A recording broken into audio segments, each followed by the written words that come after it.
নমস্কার বন্ধুরা,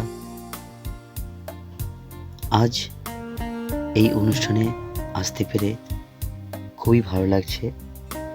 একটি স্বরচিত কবিতা আপনাদের শোনাবো। কবিতার নাম অমৃত আলো, লেখক পাঠে গোপাল দাস।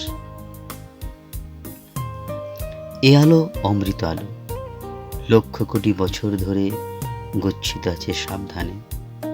বহুবার স্বপ্নে দেখেছে, স্বপ্নের রামধনু রং উজ্জ্বল, আনন্দমুখর প্রাণের আলো। বারবার ছুটে গেছে অদম্য ইচ্ছায় স্বপ্নের কাছে হৃদয়ে। মনের দুয়ারে জানালায় মরীচিকার চোরাবালির বাঁধ, গভীর অরণ্যের জলরাশি হাতছানি দিয়ে ডাকে অনন্তবার। ব্যাকুল মন দিশেহারা, অস্থির, প্রাণের আলো কোথায়? একবার দেখার, জড়িয়ে ধরার। অমৃত আলো জীবনের সকল দুঃখ কষ্ট গ্লানি মুছে দিতে পারে এক নিমেষে, অতি অনায়াসে। শত বাধা বিপত্তি আটকে রেখেছে কঠিন শিকলে, আষ্টে পৃষ্ঠে শিকড়ে কালো হাত গভীর অন্ধকারে।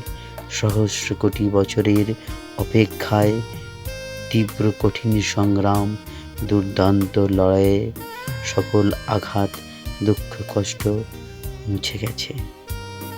অবশেষে কালো মেঘ অন্ধকার জীবনের আকাশ থেকে সরে গেছে। ওই দেখা যায় খুব কাছে অমৃত আলো। নমস্কার, আপনারা শুনলেন স্বরচিত কবিতা। কবিতার নাম অমৃত আলো। এই কবিতার মধ্যে দিয়ে জীবনের এক প্রাণ, আলো, আনন্দ, সুখ, তৃপ্তি, জীবনে চলার গতি, ছন্দ, বিভিন্ন দিক এই কবিতার মধ্যে তুলে ধরা হয়েছে। নমস্কার।